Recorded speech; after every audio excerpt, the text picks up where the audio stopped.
A warm good evening to all of you. You are most welcome on our YouTube channel doctor Akhilesh Sharma, जहां पर आज हम एक नए टॉपिक के साथ आए, हमारे नर्वस सिस्टम। हमारे नर्वस सिस्टम के ऊपर हम कंटिन्यू डिस्कशन कर रहे हैं कि बेटा नर्वस सिस्टम के बारे में हम लोग पढ़ रहे हैं। तो जब हम नर्वस सिस्टम के बारे में डिस्कशन करते हैं तो हम सबसे पहले बेटा हमने कल की वीडियो में जो पढ़ा था वो पढ़ा था what is nervous system, write down the explanation the structure of nervous cell neuron, क्योंकि structural and functional unit of nervous system is neuron.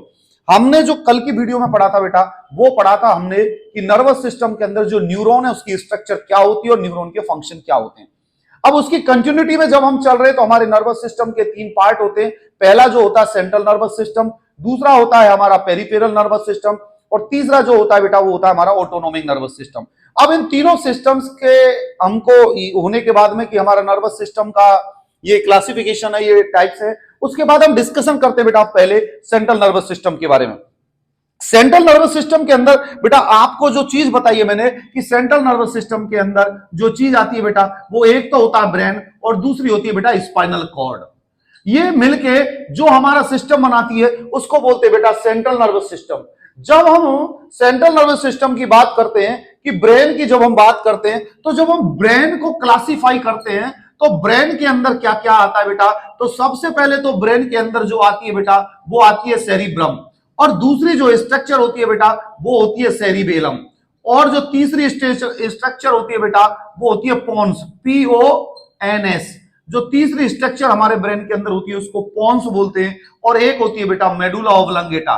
Medulla oblongata, इस मेडुला ऑब्लंगेटा के बाद में नेक्स्ट जो स्ट्रक्चर आती है वो होती है बेटा स्पाइनल कॉर्ड। जब हम हमारे सेंट्रल नर्वस सिस्टम के बारे में डिस्कशन करते हैं बेटा तो हमारी सेंट्रल नर्वस सिस्टम के दौरान डिस्कशन करते टाइम जब हम इनकी स्ट्रक्चर्स को देखते हैं तो इनकी स्ट्रक्चर्स जो सेंट्रल नर्वस सिस्टम के अंदर पाई जाती है वो सेंट्रल नर्वस सिस्टम के अंदर cerebellum, cerebrum, mid brain, pons और मेडुला ऑब्लंगेटा। बेटा ये स्पाइनल कॉर्ड हम हटा देते हैं यहां से, ये स्पाइनल कॉर्ड नहीं, यहां इसकी जगह जो पाई जाती है स्पाइनल कॉर्ड की जगह वो होती है मिड ब्रेन। तो आपको जो समझ में आना है बेटा कि हमारे जब कोई पूछे आपसे कि भैया हमारे सेंट्रल नर्वस सिस्टम के अंदर क्या क्या आता है तो आपको सबसे पहले बताना है कि सेंट्रल नर्वस सिस्टम के अंदर पहला सेरिब्रम आता है, दूसरा सेरिबेलम होता है, तीसरा पोन्स होता है, चौथा मिड ब्रेन होता है, पांचवा हमारा जो होता है बेटा वो होता है मेडुला ऑब्लंगेटा। ये स्पाइनल कॉर्ड इसके अंदर, क्योंकि स्पाइनल कॉर्ड तो अलग पार्ट है बेटा, इसको बोलते हैं नीचे वाले को मेडुला ऑब्लंगेटा। ठीक है बेटा, मेडुला ऑब्लंगेटा, मेडुला ऑब्लंगेटा। और इन तीनों को मिला के बेटा क्या बोला जाता है, ब्रेन स्टेम। अब आपको ये क्लियर हो गई, कोई कंफ्यूजन तो नहीं दोस्तों। जैसा कि हमारे सेंट्रल नर्वस सिस्टम के अंदर ब्रेन एंड स्पाइनल कॉर्ड होते हैं, स्पाइनल कॉर्ड एक अलग पार्ट है। जब हम ब्रेन को क्लासिफाई करते हैं तो cerebrum, cerebellum, pons, mid brain और मेडुला ऑब्लंगेटा, ये पोन्स, मिड ब्रेन और मेडुला ऑब्लंगेटा मिला के ब्रेन स्टेम बनाती है। ये चीज समझ में आई आपको, पोन्स, मिड ब्रेन और मेडुला ऑब्लंगेटा मिला के मिड ब्रेन बनाती है। कई बार कई स्टूडेंट को क्या होता है बेटा कि नर्वस सिस्टम को बहुत डिफिकल्ट समझते हैं कि यार नर्वस सिस्टम कैसे समझ में आएगा, कैसे क्या। हाँ, नर्वस सिस्टम में क्या है, ये थोड़ा सा ये तो है, ये वर्ड्स की स्पेलिंग और इंग्लिश थोड़ी सी डिफिकल्ट है, वर्ड्स डिफिकल्ट है, लेकिन जब आप इनको पढ़ोगे, जब आप मेमोराइज करोगे तो ये आपको इजी वे में याद हो जाएंगी। तो याद करने के लिए इनको रिवीजन और रिपीटेशन की जरूरत होती है। अब हम इस वीडियो के अंदर पूरे नर्वस सिस्टम को क्लासिफाई करेंगे, अच्छे तरीके से पढ़ेंगे, कोशिश करेंगे अच्छा करने की और अच्छा बनने की। तो बेटा ब्रेन के पार्ट समझ में आ गए, इसको आप लिख लीजिए। आप यदि ये चैनल खोल के बैठे यूट्यूब चैनल तो आप अपनी कॉपी साथ में रखिएगा, ये आपको समझ में आ जाएगा। तो ब्रेन के अंदर कौन कौन से पार्ट हुए, cerebrum, cerebellum, pons, mid brain और medulla oblongata. Pons, mid brain और मेडुला ऑब्लंगेटा को मिला के हम क्या बोलते हैं, ब्रेन स्टेम। अब बेटा इन तीनों के बाद में जब हम एक डिस्कशन करते हैं कि भैया इसके अंदर कौन कौन सी सेल्स हमारे सेंट्रल नर्वस सिस्टम के अंदर पाई जाती है, तो जब हम सेल्स की बात करते हैं बेटा तो सेल्स के मतलब हो गया बेटा न्यूरोग्लिया। न्यूरोग्लिया क्या मीन, जो सेंट्रल नर्वस सिस्टम के अंदर जो सेल्स पाई जाती है उनको इसने बोला हुआ है 4 type of cells, they will come under the neuroglia. In that first is the astrocytes. पहली जो सेल्स हो गई हमारी वो कौन सी हो गई बेटा, एस्ट्रोसाइट्स। और जो दूसरी जो हमारी सेल्स बनती है बेटा वो है ओलिगोडेंड्रोसाइट्स। ओलिगोडेंड्रोसाइट्स ये 4 सेल्स मिलकर टिश्यूज बनाती है जो हमारे सेंट्रल नर्वस सिस्टम के अंदर पाई जाती है। तीसरी हो गई बेटा हमारी माइक्रोग्लिया, तीसरी कौन सी हो गई बेटा माइक्रोग्लिया। और जो हमारी चौथी जो सेल्स बनती है बेटा उसको बोलते हैं एपेंडाइमल सेल्स। अब बेटा कई बार आपके जो एग्जाम में क्वेश्चन पूछा जाता है, मेरे नॉर्सेट एस्पिरेंट जो नॉर्सेट या किसी गवर्नमेंट जॉब की प्रिपरेशन कर रहे हैं, आपको मैं बता दूं दुनिया की आप match the following, fill in the blanks, A B C D objective आप कितनी भी पढ़ लें, जब तक आपके दिमाग में ये क्वेश्चंस क्लियर नहीं होंगे, जब तक आपको ये चीज समझ में नहीं आएगी। तो इस चीज को समझने के लिए आपको क्या करना पड़ेगा कि आपको ये स्ट्रक्चर आपको याद करनी पड़ेगी और इस चीज को आपको समझना पड़ेगा। तो सबसे पहले आप न्यूरोग्लिया के अंदर जाएंगे। न्यूरोग्लिया को हम सेंट्रल नर्वस सिस्टम की जो सेल्स, सेंट्रल नर्वस सिस्टम के अंदर जो सेल्स पाई जाती है उनको न्यूरोग्लिया बोलते हैं, जिसमें पहला एस्ट्रोसाइट्स, दूसरा ओलिगोडेंड्रोसाइट्स, तीसरी माइक्रोग्लिया और चौथी होती है एपेंडाइमल सेल्स। ये चारों सेल्स मिलकर हमारे बनाती है बेटा सेंट्रल नर्वस सिस्टम। जब हम बात करते हैं कि भैया इन चारों के अंदर सबसे पहले बात करते हैं हम एस्ट्रोसाइट्स के बारे में। जब हम एस्ट्रोसाइट्स की बात करते हैं तो ये मोनली ये जो एस्ट्रोसाइट्स है ये formation of the main supporting tissue of the central nervous system. ये एस्ट्रोसाइट्स हमारे सेंट्रल नर्वस सिस्टम को सबसे ज्यादा सपोर्ट करती है। एस्ट्रोसाइट्स, ये एस्ट्रोसाइट्स स्टार शेप की सेल्स होती हैं। किस शेप की होती हैं? स्टार शेप सेल्स जो होती है उनको एस्ट्रोसाइट्स बोलते हैं। इन सेल्स के एंड में बल्ब लाइक प्रोजेक्शंस होता है। इन सेल्स के एंड में बल्ब लाइक प्रोजेक्शंस होता है जिसको फूट कहते हैं। ये किसके अंदर पाई जाती हैं? एस्ट्रोसाइट्स के अंदर। ये एस्ट्रोसाइट्स हमारे ब्लड वेसल्स के present around the blood vessel, ये हमारे ब्लड वेसल के अंदर पाई जाती है, उसके चारों तरफ होती है, जो कि क्या काम करती है? ब्लड ब्रेन बैरियर का काम, मींस ट्रिपल बीबी। ये जो एस्ट्रोसाइट का काम होता है वो ट्रिपल बी, बीबी में एक बी और लगा दो तो पीबीबी हो जाएगा। इसका मतलब है बेटा ब्लड ब्रेन बैरियर। इसका जो बीबी का मतलब होता है वो क्या होता है भैया?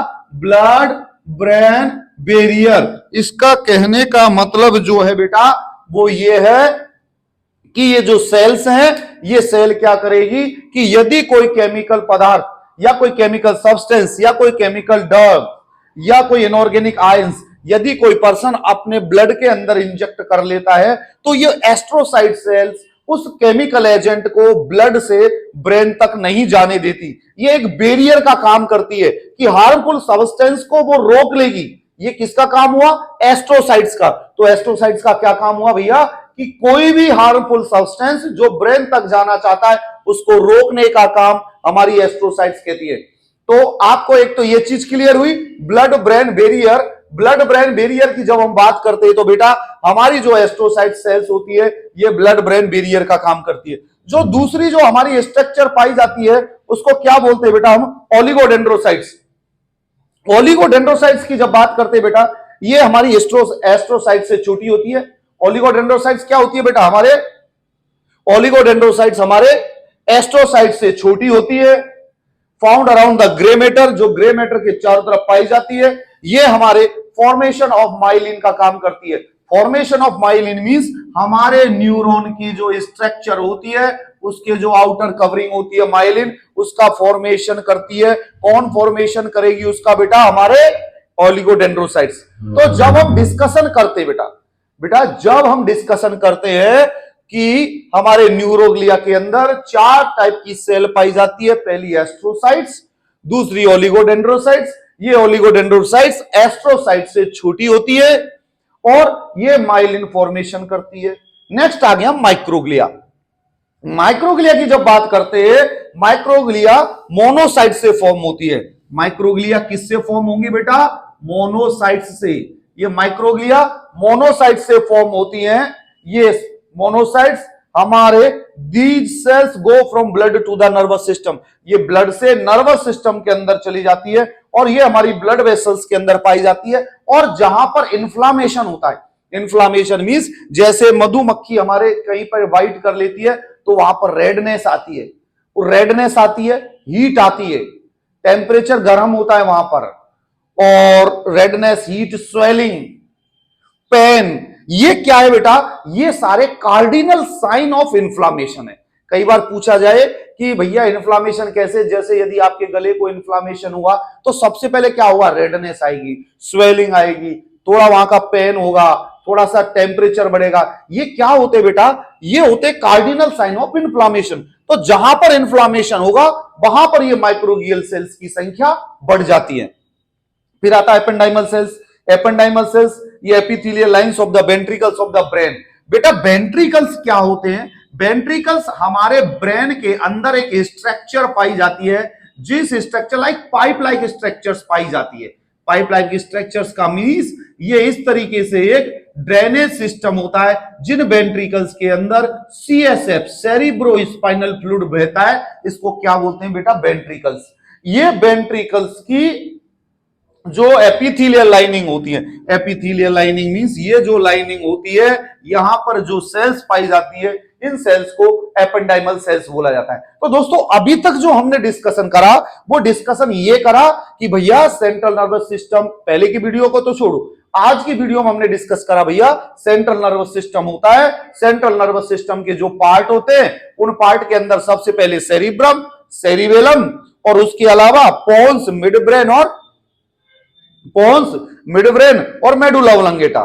तो मिडब्रेन, पोन्स और मेडुला ऑब्लंगेटा को कई किताब वालों ने ब्रेन स्टेम भी लिखा हुआ है, वो पढ़े। उसके बाद ये चार तरीके की जो सेल्स हैं, ये हमारे सेंट्रल नर्वस सिस्टम के अंदर पाई जाती है, जो कि नॉर्मली ये चार तरीके की सेल्स, इनका हमें नाम याद रखना है और हमारे दिमाग में बिठा लेना है। अब हम बात करते हैं ब्रेन की स्ट्रक्चर। एस्ट्रोसाइट्स हमारे, इनके फूट जो पैर होते हैं, इनके फूट एस्ट्रोसाइट्स का बल्ब लाइक प्रोजेक्शंस होते हैं।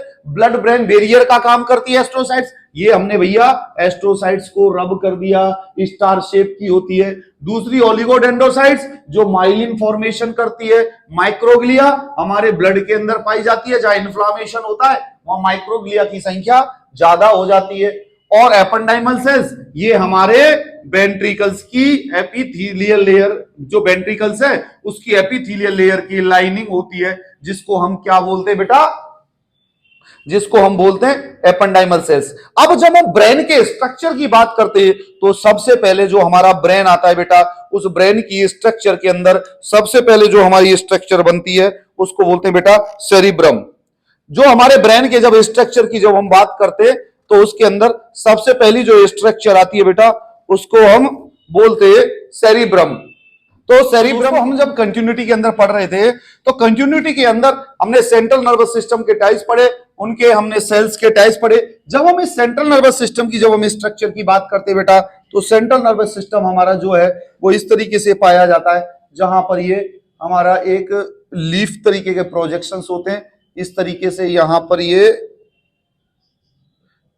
हमारे स्ट्रक्चर पाई जाती है बेटा। इस स्ट्रक्चर के अंदर ये जो लोब होता है बेटा, इसको हम क्या बोलते हैं? Frontal lobe. और ये जो हमारे पत्ती जैसी, लीफ जैसी जो स्ट्रक्चर पाई जाती है बेटा, इसको हम क्या बोलते हैं? इसको बोला जाता है बेटा सेरिबेलम। इसको क्या बोलते हैं बेटा? Cerebellum, CEREVELLUM। और ये जो पोर्शन है बेटा, इसको हम बोलते हैं cerebrum. Cerebrum is the largest part of our brain. Cerebrum के बाद बेटा ये जो हमारा यहां पर कहलाता है, ये होता है बेटा टेम्पोरल लोब। Temporal lobe. और टेम्पोरल लोब के बाद बेटा ये जो पोर्शन होता है हमारे यहां पर, इसको बोलते हैं बेटा मिड ब्रेन।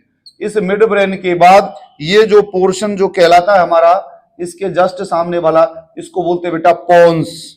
पोन्स के बाद इस वाले पोर्शन को बोलते हैं बेटा मेडुला ऑब्लंगेटा। तो ये जो आप नॉर्मली स्ट्रक्चर आप देख रहे, ये आपके सेंट्रल नर्वस सिस्टम के अंदर ये स्ट्रक्चर पाई जाती है। इस स्ट्रक्चर के अंदर जब आप देखोगे, तो इसके बीच में एक ये जो स्ट्रक्चर पाई जाती है, इसको बोलते हैं बेटा सेंट्रल सल्कस। ये डायग्राम आपका बहुत जरूरी है बनाना। जब आप एग्जाम के अंदर यदि ये पूछा जाए कि सेंट्रल नर्वस सिस्टम का डायग्राम बनाइए, या सेंट्रल नर्वस सिस्टम के अंदर कुछ भी पूछा जाए, तो ये आपको डायग्राम बनाना बहुत जरूरी है। इसको क्या बोलते हैं बेटा? Lateral feature, SSURE। तो जब हम इस डायग्राम को देख रहे हैं बेटा, तो ये डायग्राम खुद शो कर रहा है कि कौन कौन सी स्ट्रक्चर कहां पाई जाती है। मेरे बच्चों, जब भी आपको सेंट्रल नर्वस सिस्टम का क्वेश्चन पूछा जाए, ये आपको डायग्राम जरूर बनाना पड़ेगा। ये डायग्राम बनाने से आपके जो डाउट है वो क्लियर होंगे। तो सेंट्रल नर्वस सिस्टम के अंदर सबसे पहले आपने एक गोला सा बनाया, साइड में ये एक्स्ट्रा पोर्शन निकाल दिया जिसको हम सेरिबेलम कहते हैं। इस सेरिबेलम के पास में यहां पर पोन्स पाया जाता है, इससे ऊपर थोड़ा मिड ब्रेन होती है, ये टेम्पोरल लोब ऊपर पाया जाता है। नीचे वाले इस एरिया को मेडुला ऑब्लंगेटा कहते हैं। सेरिब्रम ये हमारा ऊपर का पूरा पोर्शन है जो सेरिब्रम कहलाते हैं। अब हम डिस्कशन करते हैं बेटा, ये डायग्राम समझ में आया? इस डायग्राम को आपको याद करना है। ये डायग्राम एग्जाम के अंदर पूछे जाते हैं और आप इसको याद कर लेंगे इस डायग्राम को, तो आपको बहुत फायदा होगा। जब हम डिस्कशन करते बेटा सेरिब्रम के ऊपर, तो मैं आपको एक चीज बता दूं बेटा, ये तो हमारा जो इसको जो लोब बोलते हैं बेटा, इस वाले लोब को बोलते हैं हम पेराइटल लोब। इसको कौन से बोलते हैं? Parietal lobe. बेटा हमारा सेरिब्रम फ्रंटल, टेम्पोरल, पेराइटल और ऑसिपिटल, ये सारे लोब हमारे सेरिब्रम के अंदर पाए जाते हैं। फ्रंटल लोब हो गया, ऑसिपिटल हो गया, पेराइटल हो गया, ये सारे लोब हमारे सेरिब्रम में पाए जाते हैं। सेरिब्रम हमारे बिगेस्ट पार्ट है ब्रेन का, ये आपको डायग्राम में भी दिखाई दे रहा होगा। It is found in the anterior and middle cranial fossa, जो कि हमारे क्रेनियम मींस जो हमारी जो स्ट्रक्चर है, इसके एंड मिडिल और क्रेनियल फोसा के अंदर पाया जाता है। इसको दो पार्ट में डिवाइड किया गया है, जिसको बाय लॉन्गिट्यूडनल सेरिब्रल हेमिस्फीयर। बेटा जैसे ये हमारा क्या कहते हैं सेरिब्रम है, इस सेरिब्रम को लॉन्गिट्यूडनली दो पार्ट में डिवाइड किया गया। लॉन्गिट्यूडनली मींस लंबाई से, एक तो हो गया बेटा राइट, एक हो गया लेफ्ट। ये कौन सा हो गया बेटा? Cerebral hemisphere. Cerebral hemisphere, cerebrum ये राइट सेरिब्रम हेमिस्फीयर। दोस्तों मैंने आपको बताया है कि सेरिब्रल मोस्टली हमारे सेंसेशन और मोटर फंक्शंस को मॉनिटर करने के काम में आता है। यदि आपसे कोई पूछे ना कि बेटा सेंसेशन कहां से होती है, मोटर एक्टिविटी कहां से होती है, तो बोलना है सेरिब्रम। सेरिब्रम में भी राइट और लेफ्ट, यदि कोई राइट हैंडेड है तो उसका लेफ्ट सेरिब्रल हेमिस्फीयर एक्शन कर रहा है, और यदि कोई लेफ्ट हैंडेड है तो उसका right portion cerebral hemisphere function कर रहा है। तो ये एक स्ट्रक्चर समझ में आई। जब हम सेरिब्रम की बात करते हैं तो ये सेरिब्रम हमारे क्रेनियल फोसा या middle cranial fossa, anterior middle cranial fossa के अंदर पाया जाता है, जो कि लॉन्गिट्यूडनली डिवाइड होता है लॉन्गिट्यूडनल सेरिब्रल फिशर के द्वारा। ये जो स्ट्रक्चर कहलाती है बेटा, इसको क्या बोलते हैं? Longitudinal cerebral fissure. इसके द्वारा ये दो पार्ट में डिवाइड हो गया, एक राइट और एक लेफ्ट। तो राइट सेरिब्रल हेमिस्फीयर और left cerebral hemisphere. Lateral ventricle is found in every hemisphere. जो हमारा लेटरल वेंट्रिकल होता है वो दोनों हेमिस्फीयर के अंदर पाया जाता है। ये चीज समझ में आई आपको? ये दोनों हेमिस्फीयर के बीच में पाया जाता है। Inside the deep hemisphere of the brain, हमारी जो डीप के अंदर जो हम इस हेमिस्फीयर के जब हम डीप में जाते हैं तो ये हमारे व्हाइट मैटर से कनेक्ट होता है, जिसको कार्पस कैलोसम बोलते हैं। Inside the deep hemisphere of the brain. बेटा मैं इधर का रब कर देता हूं आपको, ये डायग्राम आपको याद करना है, ये डायग्राम आपको बनाना है और प्रैक्टिस करनी है। नर्वस सिस्टम के अंदर न्यूरॉन की स्ट्रक्चर पूछी जाती है या हमारा ये सेंट्रल नर्वस सिस्टम का स्ट्रक्चर पूछा जाता है। जब हम डीप की बात करते हैं कि deep hemisphere of the brain, hemisphere हमारा व्हाइट मैटर से मास ऑफ द मीस हमारा क्या बेटा, ये जो हमारा हेमिस्फीयर है, डीप हेमिस्फीयर कनेक्ट होता है किससे? व्हाइट मैटर से। व्हाइट मैटर से कनेक्ट होता है, व्हाइट मैटर मास से जब कनेक्ट होता है तो इसको क्या बोलते हैं बेटा? हम कार्पस कैलोसम। Corpus callosum. अब बेटा कई बार पूछा जाता है कार्पस कैलोसम क्या होता है, तो आपको बताना है corpus callosum is the joining या अटैचमेंट या joined together with the mass of white matter and deep hemisphere. Means बेटा सुनो मेरी बात, राइट हेमिस्फीयर और लेफ्ट हेमिस्फीयर में हो गए। जब हम इन हेमिस्फीयर के डीप में जाते हैं तो ये डीप में जाकर व्हाइट मैटर से कनेक्ट होते हैं, जिसको हम कार्पस कैलोसम बोलते हैं। ठीक है बेटा। The superficial part of the cerebrum is form from the cerebrum which forms the cerebral cortex. जो हमारा ऊपर का जो पार्ट है बेटा वो सेरिब्रल कॉर्टेक्स बनाता है, जो कि हमारे व्हाइट मैटर की लेयर फॉर्म करता है। सेरिब्रल कॉर्टेक्स पे बहुत सारे फोल्ड पाए जाते हैं, इन फोल्ड को गायरी बोलते हैं बेटा। सेरिब्रल का मतलब है बेटा जो व्हाइट मैटर की जो आउटर लेयर है वो सेरिब्रल कॉर्टेक्स। कॉर्टेक्स का मतलब आपको तो पता ही बेटा, जहां भी कॉर्टेक्स आएगा वो आउटर होता है, ठीक है बेटा। आउटर के अंदर क्या पाए जाते हैं बेटा? फॉल्ट्स पाए जाते हैं। इन फॉल्ट्स को क्या बोलते हैं? गायरी। समझ में बेटा? जी भाई आ रही है। सेरिब्रल कॉर्टेक्स के पास में जो फॉल्ट पाए जाते हैं, इन फॉल्ट्स को गायरी बोलते हैं। जैसा आप ये डायग्राम के अंदर देख रहे हैं कि हमारे सेरिब्रल कॉर्टेक्स के अंदर जो ये फॉल्ट्स पाए जा रहे हैं, जिसको कि आप गायरी बोलते हैं। ये डायग्राम जब आप देखेंगे तो आपको ये सारी क्लियर हो जाएगी।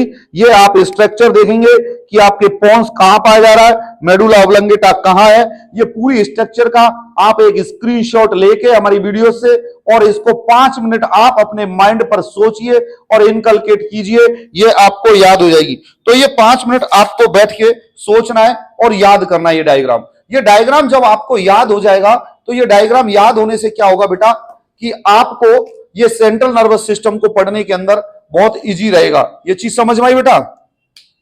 तो जब हम सेरिब्रम की बात करते हैं तो ये गायरी होती है, और गायरी सेपरेट होती है बेटा। ये गायरी किससे सेपरेट होती है? सल्काई। और Gayri separated by sulci. Gayri separated by sulci और फिशर्स। गायरी किससे सेपरेट होती है बेटा? सल्काई और फिशर्स से। समझ में आया बेटा? सल्काई और फिशर्स से हमारी गायरी सेपरेट होती है। ये चीज समझ में आई बेटा? आपको समझ में आई बेटा? और हमारे इस हेमीस्फीयर के अंदर जो हमारे राइट और लेफ्ट हेमीस्फीयर बने बेटा, इन हेमीस्फीयर्स के अंदर लोब्स पाए जाते हैं। 1 लोब, 2 लोब, 3 लोब, 4 लोब। ये किसके अंदर पाए जाते हैं बेटा? लोब्स। ये gyri are separated through the sulci और fissures. Lobes are found in hemisphere of the cerebrum. बेटा लोब्स पाए जाते हैं। लोब कौन कौन से होते हैं बेटा? फ्रंटल, पेराइटल, टेम्पोरल और ओसिपिटल। समझ आया बेटा? मींस हमारे बेटा, मेरी बात समझ में नहीं आई आपको? हमारे हेमीस्फीयर कौन से हो गए? राइट और लेफ्ट। इन राइट और लेफ्ट हेमीस्फीयर्स के अंदर लोब्स पाए जाते हैं। कौन कौन से लोब्स होते हैं? फ्रंटल, पेराइटल, टेम्पोरल और ओसिपिटल। समझ में आ गया बेटा? इनकी जो लोब की जो बाउंड्री है वो सल्काई से, जो लोब होते बेटा, ये इन लोब की जो बाउंड्री बनी होती है उस बाउंड्री को क्या बोलते हैं बेटा? सल्काई। ठीक है बेटा? ये समझ में आया? Boundaries made up of central, lateral and parieto occipital sulcus. Means ये सल्काई से फॉर्म होते हैं। तो सेरिब्रम के बारे में हमने क्या पढ़ा बेटा कि सेरिब्रम बिगेस्ट है, लॉन्गिट्यूडनल फिशर के द्वारा ये डिवाइड होते हैं, राइट और लेफ्ट हेमिस्फीयर में ये डिवाइड होते हैं। इसके अंदर गायरी पाई जाती है। गायरी प्रोजेक्टेड फॉल्ट्स होते हैं जो सेरिब्रल कॉर्टेक्स में पाए जाते हैं। ये गायरी सल्काई और फिशर के द्वारा सेपरेट होते हैं, जिसके अंदर लोब्स पाए जाते हैं। फ्रंटल, पेराइटल, टेम्पोरल और ओसिपिटल लोब होते हैं। जब हम फंक्शंस की बात करते हैं सेंट्रल नर्वस सिस्टम के, जब हम फंक्शंस की बात करते हैं बेटा, तो फंक्शन के अंदर 2 तरीके के फंक्शन होते हैं इसके। एक तो होता है मेंटल एक्टिविटीज। हमारे सेंट्रल नर्वस सिस्टम के कौन कौन से फंक्शन हो गए? एक तो मेंटल एक्टिविटीज और दूसरा हो गया हमारा सेंसरी फंक्शंस। अब बेटा मेंटल एक्टिविटीज के अंदर क्या होगा? Thinking, reasoning, judgement, intelligence, memory. ये सब किसके काम हो गए? सेंट्रल नर्वस सिस्टम के काम हो गए। और सेंसरी के काम क्या हुए बेटा?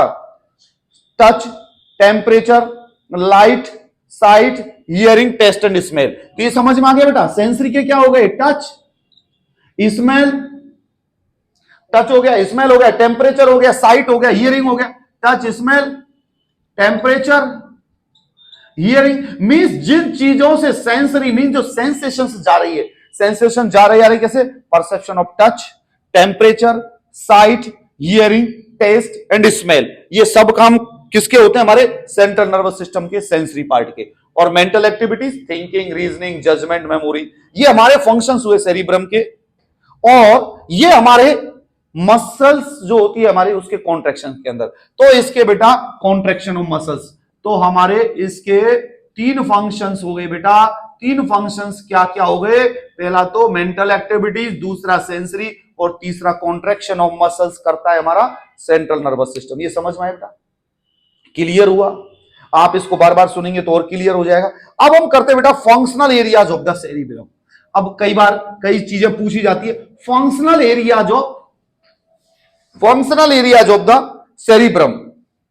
तो जब सेरिब्रम के फंक्शनल एरियाज की बात करते हैं, फंक्शनल एरियाज ऑफ सेरिब्रम, जब फंक्शन एरियाज की जब हम बात करते हैं तो सबसे पहले आता है मोटर फंक्शन एरियाज।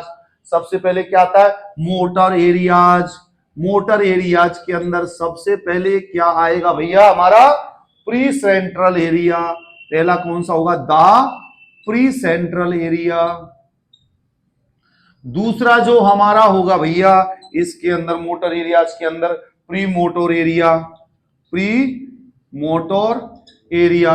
और तीसरा जो होता है बेटा, उसको बोलते फ्रंटल एरिया। तो दोस्तों आपको समझ में आया होगा कि हमारे तीन एरियाज, ये मोटर एरियाज के नाम है जो कि सेरिब्रम के फंक्शन होते हैं। अब हम सबसे पहले पढ़ते हैं प्री सेंट्रल एरिया के बारे में। प्री सेंट्रल एरिया ये हमारे फ्रंटल लोब के अंदर प्रेजेंट होता है, front of the central sulcus. In this area pyramid shape की सेल्स पाई जाती है। इसके अंदर कौन सी सेल्स पाई जाती है? पिरामिड शेप की। ये पिरामिड शेप की सेल्स को क्या बोलते हैं बेटा? Betz cells. इनको क्या बोलते हैं बेटा? Betz cells. ये Betz cells contraction of the smooth muscles, हमारी मसल्स के, स्केलेटल मसल्स के कॉन्ट्रैक्शन के लिए काम में कौन आती है? Betz sales.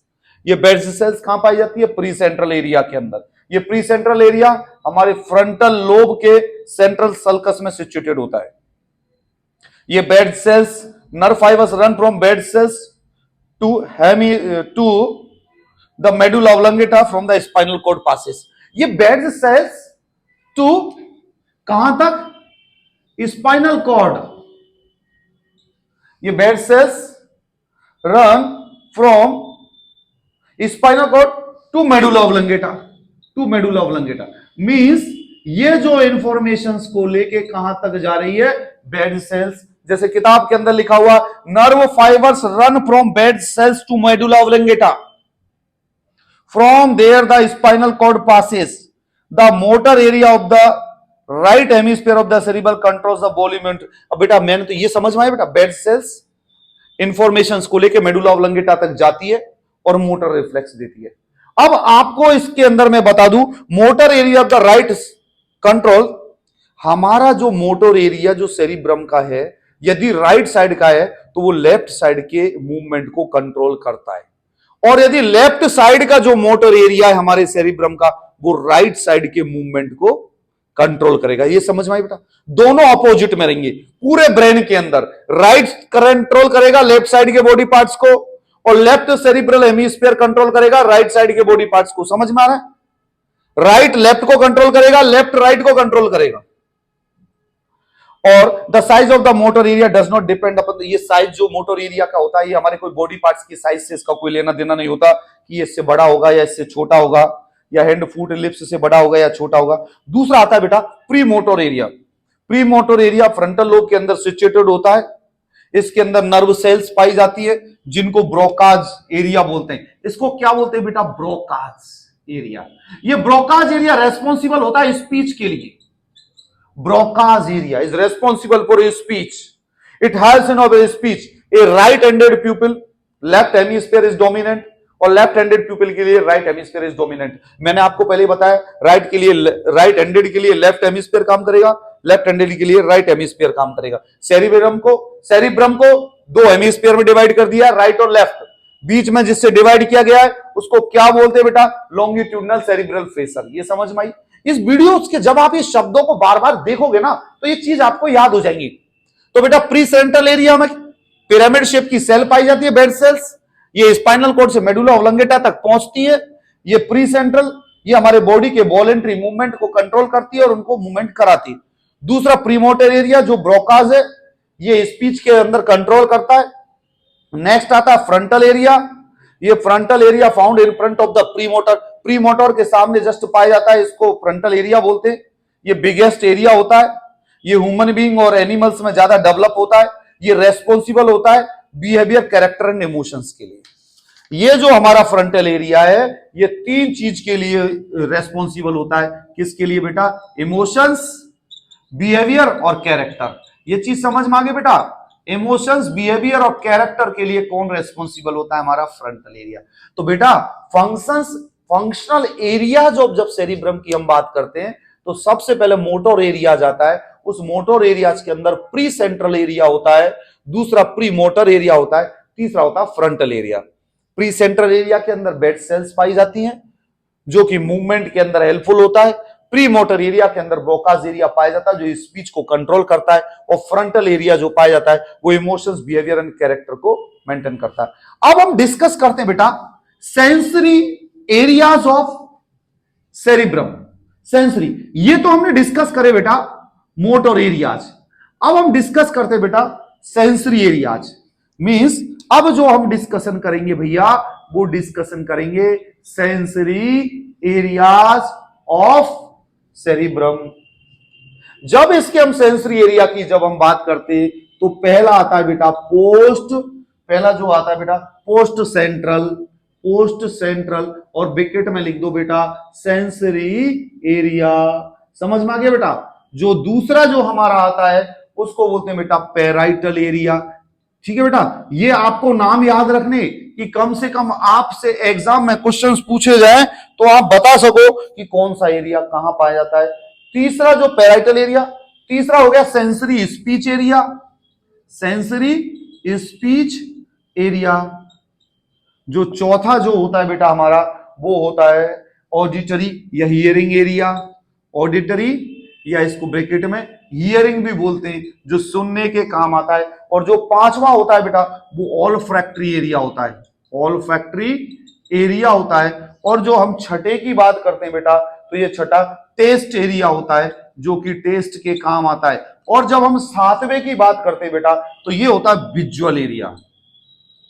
ठीक है बेटा, अब आपको ये चीज तो समझ में आ गई होगी भैया कि ऑल्फैक्टरी एरिया मींस यहां स्मेल से रिलेटेड काम होता है, और ये हमारे सेरिब्रम का जो पार्ट है ये स्मेल को कंट्रोल करता है या स्मेल की सेंसेशन लेता है। ये टेस्ट बर्ड्स, जो टेस्ट से जो हमारी बर्ड्स निकल के आ रही है, जिनसे नर्व्स आ रही हैं, तो ये स्वाद का पता करता होगा। विजुअल एरिया हमें देखने के अंदर हेल्पफुल होता होगा क्योंकि ऑप्टिक नर्व का कनेक्शन विजुअल एरिया के अंदर पहुंचता होगा। अरे जैसे भाई लाइट का कनेक्शन होता है ना कि लाइट के डिफरेंट डिफरेंट बल्ब जल रहे और कनेक्शन एक जगह से हो रहा है, तो हमारा ये क्या मेन पॉइंट है।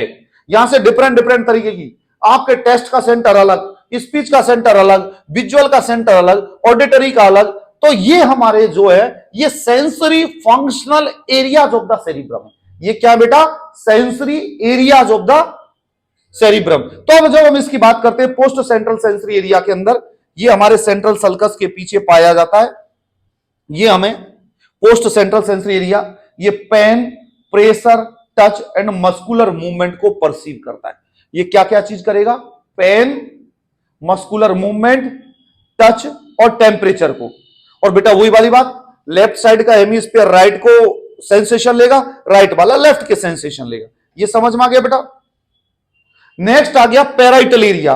पैराइटल एरिया ये हमारे पोस्ट सेंट्रल एरिया, इस पोस्ट सेंट्रल एरिया के पीछे पाया जाता है ये पैराइटल एरिया, जो कि आपको पता है कि बेटा ये पैराइटल एरिया है। इस पैराइटल एरिया के अंदर पैराइटल लोब के अंदर पाया जाता है जो कि knowledge of the objects, knowledge किसी ऑब्जेक्ट के बारे में जो नॉलेज होती है उस नॉलेज को ये हमारा कंट्रोल करता है, रखता है। तो पैराइटल एरिया का काम क्या हुआ बेटा कि जो हमारी नॉलेज है उस नॉलेज को और नॉलेज ऑफ ऑब्जेक्ट्स को हमारी ब्रेन के अंदर रखने के लिए हमारे सेंसरी एरिया जो सेरिब्रम का है वो पैराइटल एरिया करता है बेटा। दूसरा होता है sensory speech area. Sensory speech area ये पैराइटल एरिया के नीचे पाया जाता है और ये एक्सटेंडेड होता है टेम्पोरल लोब तक। ये परसीव ऑफ स्पोकन वर्ड्स, किसने क्या बोला है उन शब्दों को परसीव करने के अंदर हेल्पफुल होता है सेंसरी स्पीच एरिया। ठीक है बेटा? In right handed person left hemisphere और लेफ्ट हैंडेड में राइट हेमिस्फीयर। बेटा ये समझ आया सेंसरी स्पीच एरिया, कौन क्या बोल रहा है उसको सेंसेशन को फील करने के लिए, समझने के लिए ये जो काम आता है इसको बोलते हैं सेंसरी स्पीच एरिया। समझ में आया बेटा? उसके बाद ऑडिटरी एरिया। ऑडिटरी एरिया हमारे lateral sulcus in the temporal lobe के अंदर पाया जाता है जो कि हियरिंग, ये जो हमारा टेम्पोरल लोब है इसके इनर साइड में लेटरल सल्कस के अंदर पाया जाता है जो कि हमारे सुनने के अंदर हेल्पफुल होता है। ऑल्फैक्टरी जो एरिया है ये हमारे भी टेम्पोरल लोब में पाया जाता है, जो ऑल्फैक्टरी नर्व से कनेक्ट होता है और स्मेल का टेस्ट बताता है। तो आपने देखा कि most of the centre situated कहां है? पैराइटल और टेम्पोरल रीजन में। मींस हमारे जो इस ब्रेन को जो कंट्रोल कर रहा है वो पैराइटल और टेम्पोरल एरिया कंट्रोल कर रहा है। तो ऑल्फैक्टरी नर्व्स का समझ में आया। ऑल्फैक्टरी नर्व्स कनेक्ट होती हैं olfactory area of the brain से, जो कि टेम्पोरल लोब में पाया जाता है। टेस्ट के लिए जो लेटरल सल्कस के अंदर इससे ऊपर होती है, जो कि हमारे टेस्ट बड से जो नर्व्स आती है, जो इंपल्सेस को लेके आती है, उसको हमारा टेस्ट का पता होता है। टेस्ट बड हमारी टंग पे पाई जाती है ना, आगे से मीठा, पीछे का खट्टा, साइड से ये, डिफरेंट डिफरेंट टेस्ट बड्स पाई जाती है। वो टेस्ट बड से नर्व्स निकलती है और ये नर्व्स हमारे ब्रेन तक इंपल्सेस पहुंचाती है कि किस तरीके का खाना है, मीठा है, खट्टा है, टेस्टी है, बेकार है। दूसरा होता है विजुअल एरिया। ये विजुअल एरिया हमारे पैराइटो ऑसिपिटल सल्कस के पीछे पाया जाता है। इसके अंदर जो नर्व्स होती है, नर्व एंडिंग्स, जो ऑप्टिक नर्व्स होती है, वो हमारे विजन के अंदर हेल्पफुल होती है। तो दोस्तों हमने functional areas of the cerebrum के बारे में डिस्कशन किया। तो पहला डिस्कशन तो हमारा हुआ सेंसरी एरियाज के अंदर पोस्ट सेंट्रल सेंसरी एरिया, दूसरा हमने पढ़ा पैराइटल एरिया, तीसरा पढ़ा सेंसरी स्पीच एरिया, चौथा पढ़ा ऑडिटरी एरिया, ऑल्फैक्टरी, टेस्ट और विजुअल एरिया। बेटा इन नामों को याद कर लेना, बाकी तो आपको सब समझ में आ जाएगा कि कौन सी जगह कौन सा एरिया पाया जाता है। अब कुछ अदर्स का कहने का मतलब है कुछ others areas of the cerebrum. Others में क्या आएंगे बेटा? अदर्स के अंदर सबसे पहले आ जाएगा बेसल न्यूक्लियाई, बेसल न्यूक्लियाई। दूसरा हो गया बेटा थैलेमस, तीसरा हो गया हमारा हाइपोथैलेमस। ये जो तीन है बेटा, ये तीनों क्या है? हमारे अदर्स के अंदर काउंट होते। अदर्स ये हमारे other functional areas of the cerebrum होते हैं। Inside the cerebral hemisphere a group of cell bodies called nuclei. हमारे जो हेमिस्फीयर है उनके अंदर न्यूक्लियाई पाई जाती है। ग्रे मैटर होता है, उस ग्रे मैटर के अंदर ये तीनों चीजें पाई जाती है, बेसल न्यूक्लियाई, थैलेमस और hypothalamus. Means inside the cerebral hemisphere, cerebral hemisphere के अंदर एक ग्रुप ऑफ सेल बॉडीज पाई जाती है। एक सेल बॉडीज का ग्रुप होता है जिसको न्यूक्लियाई कहते हैं।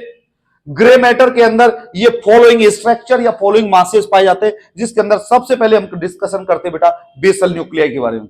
बेसल न्यूक्लियाई ऑलरेडी हमें पता है ग्रे मैटर के अंदर पाया जाता है। Areas of the cerebral hemisphere and it connects the cerebral cortex and the thalamus. Cerebral cortex means outer structure. ये किससे बेसल न्यूक्लियाई किससे कनेक्ट होगा? सेरिब्रल कॉर्टेक्स से, और नीचे थैलेमस से कनेक्ट होगा। हाइपोथैलेमस किससे नीचे होगा? थैलेमस से नीचे होगा। तो सेरिब्रल कॉर्टेक्स और थैलेमस से कनेक्ट में रहता है ये। They have to form the extra pyramidal tract, जो कि start the tone of the muscles. Means जो बेसल न्यूक्लियाई है हमारी, ये एक्स्ट्रा पिरामिडल ट्रैक्ट को हेल्प करती है और मसल की टोन को maintain, help to start maintain the muscle tone. जो हमारी मसल्स है उसकी टोन को मेंटेन करने के लिए जो काम में आती है उसको क्या बोलते हैं बेटा? Basal nuclei. चीज समझ में आ गई बेटा? समझ में आई? इस बेसल न्यूक्लिया की बात में आता है थैलेमस।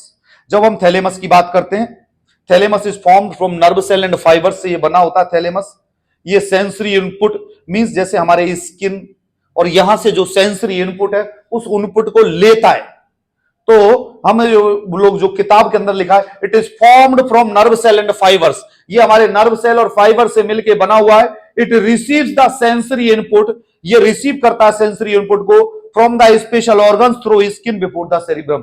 सेरिब्रम से पहले, अरे भाई हमारे कोई भी मंदिर में जाने से पहले गार्ड खड़ा होता है ना बाहर, तो ये वो गार्ड है हमारा थैलेमस, कि यदि कोई इंफॉर्मेशन सेरिब्रम के पास जाती है तो उससे पहले थैलेमस आता है और थैलेमस उस इंफॉर्मेशन को रिसीव करता है बेटा।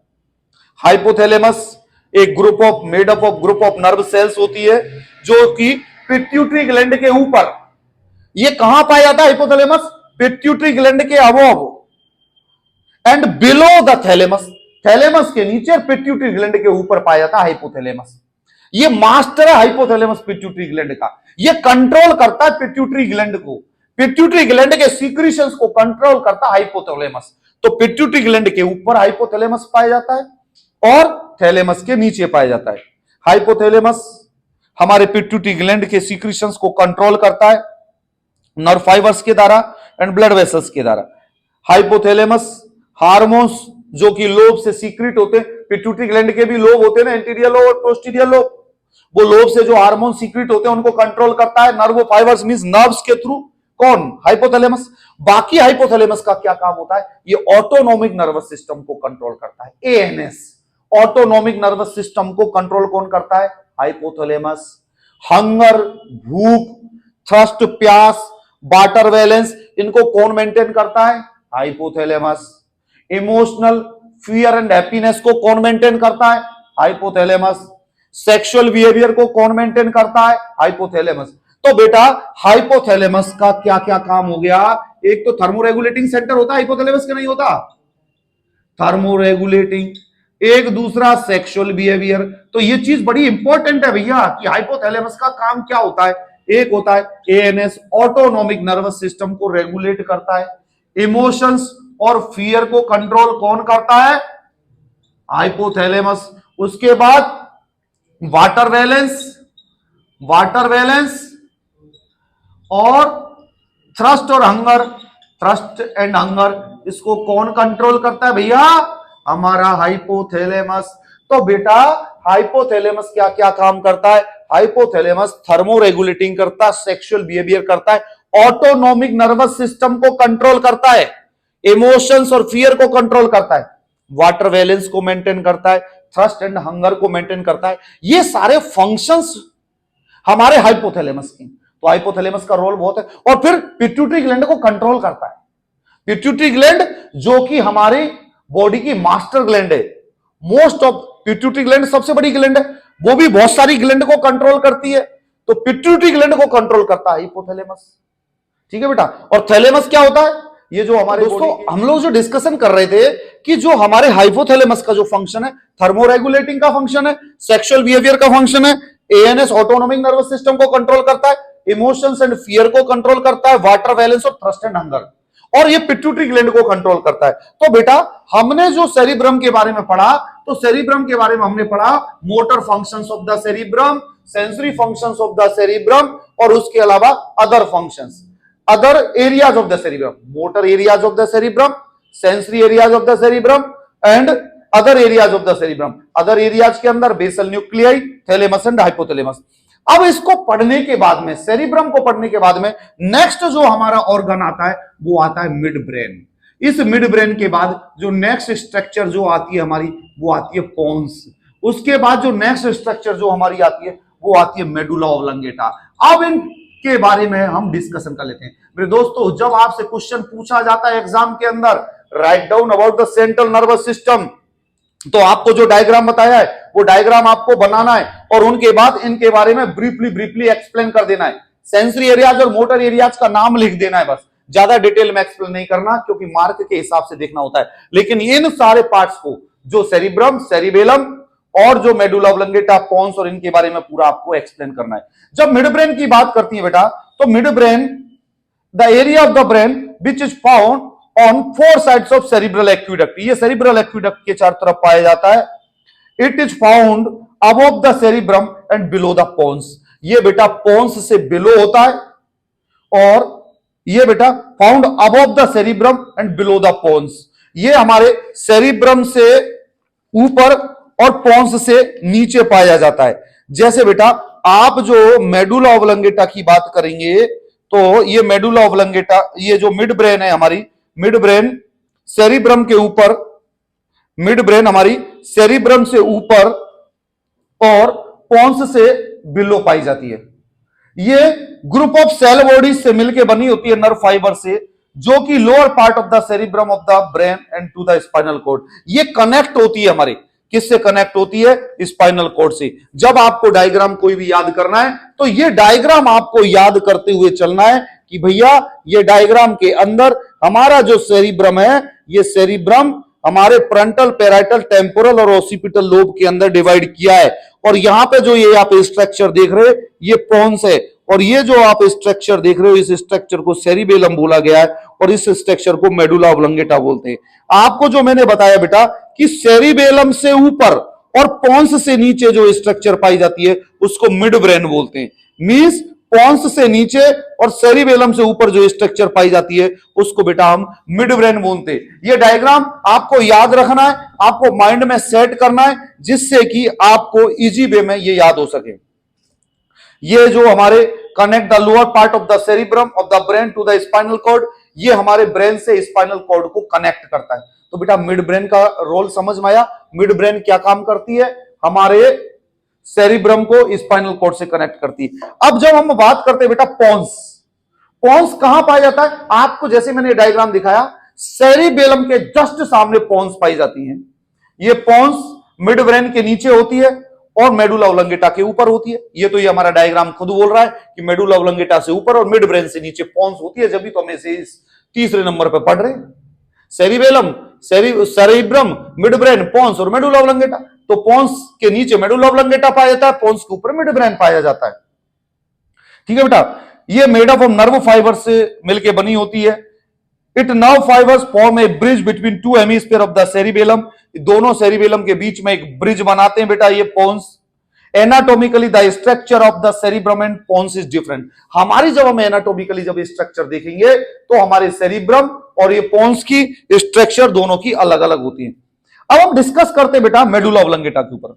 मेडुला ओब्लंगेटा पोन्स के नीचे पाई जाती है और स्पाइनल कॉर्ड तक फैली होती है। ये 2.5 सेंटीमीटर लंबी होती है। मेडुला ओब्लंगेटा हमारी 2.5 सेंटीमीटर लॉन्ग होती है बेटा।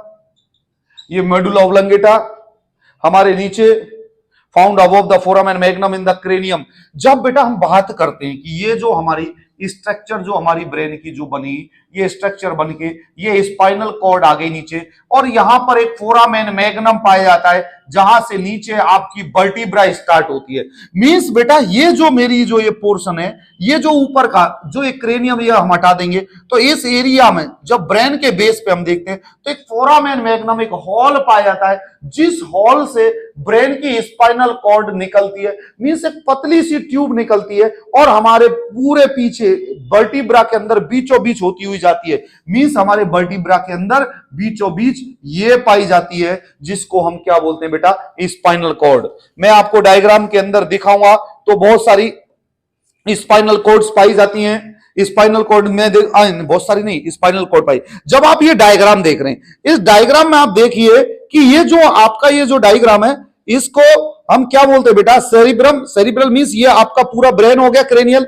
अब यहां पर ये देखो C1 C2 मींस ये जो सर्वाइकल जो वर्टिब्रा, ये जो आपकी वर्टिब्रा है, इसमें से ये जो बीचों बीच जो निकली हुई है इसको स्पाइनल, जो बीचों बीच ट्यूब लाइक एक कैविटी जो निकल रही है इसको स्पाइनल कॉर्ड बोलते हैं। और ये जहां पर जो कनेक्ट हो रही है, इस ब्रेन के बेस में एक छिद्र पाया जाता है जहां से ये स्पाइनल कॉर्ड निकलती है। यहां पर इस छिद्र को बोला जाता है बेटा foramen magnum. Foramen magnum is the largest, foramen magnum is the largest foramen of our body. हमारे बॉडी का लार्जेस्ट फोरामेन होता है फोरामेन मैग्नम। तो ये चीज आपको समझ में आई बेटा। तो मेडुला ओब्लंगेटा 2.5 सेंटीमीटर होती है, फोरामेन मैग्नम में inside the medulla oblongata grey matter पाया जाता है। आउटसाइड हमारे मेडुला ओब्लंगेटा के इनसाइड में ग्रे मैटर होता है और आउटसाइड में व्हाइट मैटर होता है। हमारे मेडुला ओब्लंगेटा वाइटल सेंटर होती है, कार्डियक सेंटर। हमारी कार्डियक रेट, हार्ट रेट को कौन मेंटेन करता है, मेडुला ओब्लंगेटा। रेस्पिरेशन रेट को कौन मेंटेन करता है, medulla oblongata. Vasomotor centre, blood vessels के कॉन्ट्रैक्शन और रिलैक्सेशन को कौन मेंटेन करता है, medulla oblongata. Reflex centres like vomiting, sneezing, coughing, इसको मेंटेन कौन करता है, मेडुला ओब्लंगेटा। तो दोस्तों आपके जितने भी चीजें हैं ये जो मेरी वीडियोस में, आपको ऐसा नहीं है कि आपका एनाटॉमी फिजियोलॉजी पढ़ने वाला है बच्चा पढ़े। इस वीडियोस को वो स्टूडेंट भी देख सकते हैं जो किसी गवर्नमेंट जॉब या किसी और चीज की प्रिपरेशन या कोई नीट की या किसी और क्लास की कोई प्रिपरेशन कर रहा है, तो वो भी ये वीडियोस देख सकता है। क्योंकि अब आपको पता पड़ा मेडुला ओब्लंगेटा के फंक्शन क्या क्या हुए। मेडुला ओब्लंगेटा के फंक्शन हुए, ये हमारे हार्ट के कॉन्ट्रैक्शंस को मेंटेन करता है, ये हमारे रिफ्लेक्स, स्नीजिंग, कफिंग उनको मेंटेन करता है, रेस्पिरेटरी रेट को मेंटेन करता है और ये हमारे ब्लड वेसल्स के कॉन्ट्रैक्शन रिलैक्सेशन को मेंटेन करता है। तो जब मेडुला ओब्लंगेटा के फंक्शंस की बात करेंगे तो देखो भाई किताब में ये लिखा हुआ है, हार्ट रेट और कार्डियक कॉन्ट्रैक्शंस को मेंटेन करेगा, रेस्पिरेशन को मेंटेन करेगा, डेप्थ को मेंटेन करेगा और बेसोमोटर सेंटर, ब्लड वेसल्स को कंट्रोल करना, ब्लड वेसल्स के डायमीटर्स को कंट्रोल करना। मेडुला ओब्लंगेटा हमारे reflex centres like vomiting, coughing और स्नीजिंग को कंट्रोल करता है। तो ये चीज समझ में आई बेटा। हमने ये मिड ब्रेन, पोन्स और मेडुला ओब्लंगेटा और सेरिब्रम के बारे में पढ़ा। अब जो हमारी जो एक नीचे जो एक स्ट्रक्चर आती है बेटा, जो एक इंपॉर्टेंट जो अलग एक स्ट्रक्चर होती है वो होती है सेरिबेलम, जो कि ये सेरिब्रम है। इस सेरिब्रम के नीचे जो एक पत्ती की सी जो स्ट्रक्चर निकली होती है, इसको क्या बोलते हैं बेटा हम? सेरिबेलम। जब हम सेरिबेलम की बात करते हैं तो सेरिबेलम की बात करने के लिए सेरिबेलम कहां पाया जाता है? बिहाइंड द पोन्स, पोन्स के पीछे पाया जाता है एंड बिलो द सेरिब्रम, और सेरिब्रम के नीचे पाया जाता है। ये ओवल शेप का होता है, अंडाकार होता है, लाइक एन एग। सेरिबेलम के अंदर 2 हेमीस्फीयर होते जो कि बीच में एक मीडियन स्ट्रिप के द्वारा डिवाइड होते, जिसको बोलते हैं बर्मिस। जैसे बेटा ये हमारे ओवल शेप का हमारा क्या हो गया? सेरिबेलम। ये ऊपर का मैं ये रब कर दूं, ये ऊपर का ये हटा दूं भाई। अब हम डिस्कस करते हैं सेरिबेलम के बारे में। CEREBELLUM, ये सेरिबेलम पर जब हम डिस्कस करते हैं तो ये सेरिबेलम अंडाकार होता है, जिसको हम मीडियली डिवाइड कर देते हैं। ये मीडियली डिवाइड करने वाली स्ट्रक्चर को हम बर्मिस बोलते हैं। समझ में आए बेटा? ये सेरिब्रल हेमिस्फीयर सेपरेटेड किसके थ्रू? Median strip. इसको क्या बोलेंगे बेटा? Median strip. इसको क्या बोलते हैं बेटा? मीडियन स्ट्रिप, जो कि डिवाइड करती है, जिसको बर्मिस बोलते हैं बेटा। Outside the cerebellum is the grey matter and inside the white matter. हमारी जो इसके आउटसाइड में जो पाया जाता है वो ग्रे मैटर होता है और इनसाइड हमारा व्हाइट मैटर होता है। ये हमारा हो गया। अब फंक्शंस की जब हम बात करते हैं बेटा, तो सेरिबेलम का जो मेन फंक्शंस है वो है बॉडी के पोस्चर को मेंटेन करना। मैं स्टैंडिंग पोजीशन में हूं, मेरी वॉलेंटरी मसल्स मूवमेंट कर रही है, और बैलेंस को मेंटेन करने के लिए सेरिबेलम काम आता है। हमारे बॉडी के बैलेंस और इक्विलिब्रियम को मेंटेन करने के लिए सेरिबेलम काम आता है। सेरिबेलम हमारे स्मूथ मसल्स या स्केलेटल मसल्स के कॉन्ट्रैक्शन और रिलैक्सेशन और बैलेंस और पोस्चर, बॉडी के पोस्चर मींस पोजीशन, कहीं कर्व तो नहीं है, पोस्चर मेंटेन करना। यदि हम खाना खाते हैं तो एक राइट पोस्चर में खाना जाएंगे, ये कौन करवा रहा है हमसे? सेरिबेलम। यदि ये सेरिबेलम डिस्टर्ब कर देगा तो खाना आप मुंह में नहीं यूं फेंकेंगे, इधर आपके मूवमेंट होंगे। प्रॉपर तरीके के पोस्चर मेंटेन और बैलेंस या इक्विलिब्रियम को मेंटेन करने के लिए सेरिबेलम काम करता है। सेरिबेलम यदि डैमेज हो जाएगा तो लेक ऑफ कोऑर्डिनेशन, हमारे जो मूवमेंट, जैसे कई लोगों के बॉडी में चलने का कोऑर्डिनेशन नहीं होता ना, इधर उधर से ऐसे चलते, वो कोऑर्डिनेशन सेरिबेलम के डिस्टरबेंस के कारण होता है बेटा। लेक ऑफ कोऑर्डिनेशन होता है, इम्प्रॉपर मसल मूवमेंट होते हैं, डिफिकल्टी इन स्टैंडिंग, ये बेटा सेरिबेलम के कारण होता है। सेरिबेलम के कारण हमारे बॉडी का बैलेंस और पोस्चर मेंटेन नहीं होता है, और सेरिबेलम हमारे बॉडी के इक्विलिब्रियम और बैलेंस को मेंटेन करने के काम में आती है। तो ये सेरिबेलम के फंक्शन समझ में आए बेटा आपको? सेरिबेलम के बीच में एक मीडियन स्ट्रिप पाई जाती है, जो कि इसको बर्मिस बोलते हैं। सेरिबेलम हमारे पोन्स के नीचे पाई जाती है। सेरिब्रल के अंदर 2 हेमिस्फीयर हो गए, 2 हेमिस्फीयर हो गए, मीडियन स्ट्रिप के द्वारा डिवाइड हो गए, जिसको बर्मिस बोलते हैं। सेरिबेलम का जो मेन फंक्शन है वो बॉडी के पोस्चर और बैलेंस को मेंटेन करना है, कोऑर्डिनेशन को मेंटेन करना है, जिससे कि हमारी बॉडी कोऑर्डिनेटेड हो, बैलेंस हो, पोस्चर मेंटेन हो। ये हमारे फंक्शन थे सेरिब्रम के। तो इसी के साथ ये हमारा topic central nervous system complete होता है। बाकी की और हम जो वीडियोस देखेंगे वो हम हमारे नेक्स्ट वीडियोस देखेंगे। तो आज के हमने जो क्वेश्चन यदि बेटा आपसे पूछा जाता है सेरिब्रम के बारे में, तो सेरिब्रम के बारे में सबसे पहले आपको डायग्राम बनाना है, सेरिब्रम के बारे में लिखना है, सेरिब्रम के एरियाज के बारे में लिखना है। उसके बाद में ये पूरे सेरिब्रम सेंट्रल नर्वस सिस्टम, हम लोग सेंट्रल नर्वस सिस्टम का यदि क्वेश्चन आता है तो सेंट्रल नर्वस सिस्टम के अंदर आपको एक्सप्लेन करना है। सेंट्रल नर्वस सिस्टम के अंदर जो 4 सेल्स पाई जाती है उनका नाम लिखना है आपको। उसके बाद में आपको सेंट्रल नर्वस सिस्टम के पार्ट्स लिखने, वो डायग्राम बनाना है, सेंट्रल नर्वस सिस्टम को एक्सप्लेन करना है, और जो एरियाज है ये जो मेन करना है। उसके बाद एरियाज, यदि आपके पास टाइम और क्वेश्चन ज्यादा मार्क्स का तो उन एरियाज का नाम आपको लिख देना है। इसके साथ ये हमारा कंप्लीट होता है सेंट्रल नर्वस सिस्टम। और आपको समझ में आया होगा, आपको नर्वस सिस्टम थोड़ा सा डिफिकल्ट लगेगा क्योंकि इसमें क्या शब्द नए नए हैं, टॉपिक्स नए हैं, वर्ड्स नए हैं, डिफिकल्ट स्पेलिंग है, लेकिन जब आप इसे 2-3 बार पढ़ लेंगे तो ये बिल्कुल इजी हो जाएगा और आपको समझ में आ जाएगा। बाकी की और हमारी वीडियोस को देखने के लिए हमारा YouTube channel doctor Akhilesh Sharma subscribe करें, शेयर करें, बताएं। Thank you so much all of you. Good night, bye bye, take care.